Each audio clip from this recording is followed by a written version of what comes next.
ഡൽഹിയിലെ രാഷ്ട്രീയക്കാരൊക്കെ എന്നെ സ്റ്റൈലാന്നറിയാവോ? അവര് പകല് മാത്രമേ ഈ ക്ലാപ്പെടുത്തുള്ളൂ, ചുമ്മാ നാട്ടുകാരെ കാണിക്കാൻ. രാത്രി പിന്നെ അവിടെ ഉള്ളമാർക്കൊന്നും തുണിയെടുക്കാൻ നേരം കാണത്തില്ലല്ലോ, അല്ലേ സേവിച്ച? ഡേവിഡോ? ഓ, താനെന്നാ? മലങ്കര കോൺഗ്രസിന്റെ മഹാലയന സമ്മേളനം നടക്കൂല്ലയോ കുഞ്ഞെ? തമ്പാന്റെ വിമത ഗ്രൂപ്പും പോൾ സാറിന്റെ ഔദ്യോഗിക ഗ്രൂപ്പും തമ്മിൽ ലയിച്ച് വേസ്റ്റാവുന്ന മേള കാണാൻ പോകുന്ന വഴിയാ. കൂട്ടത്തിൽ നീ ഇവിടെ ഉണ്ടായ നന്നായിരിക്കും തോന്നി. അല്ലടാ സെവി, നീ ആ കേസ് വിട്ടോ? ഏത് കേസ്? ചേടാ, നീ നിന്റെ അനിയനെ കൊന്നവനെ തിരക്ക് തേരാപ്പര നടക്കുമായിരുന്നല്ലോ. ഇടയ്ക്ക് വെച്ച് നിന്റെ ആവേശം കുറഞ്ഞല്ലേ? ഞാൻ പക്ഷെ അതിന്റെ പുറകെ തന്നെ ഉണ്ടായിരുന്നു. ആളയാൻ പിടിച്ചു.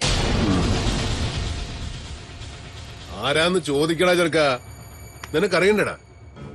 നിന്റെ അനിയൻ ചെറുക്കന്റെ കഥ ഒരു വല്ലാത്ത കഥയാടാ ഉവി. രാജയോഗമല്ലായിരുന്നു. മുന്നിൽ വിരിച്ചിട്ട പട്ടുപരവതാനി കൂടെ നടന്നു ചെന്ന് നസ്രാണിപ്പടയുടെ പുതിയ ഇടയന്റെ ചെങ്കോലും കിരീടവും ഏറ്റുവാങ്ങാൻ നിന്ന ചെറുക്കന്റെ വയറ്റിലല്ലയോ ഒരു പിച്ചാത്തി കയറി 4 തിരിയങ്ങ് തിരിഞ്ഞത്. അത് ആര് ചെയ്തു എന്ന് പറഞ്ഞ് തുറക്കണ ഡേവിഡെ.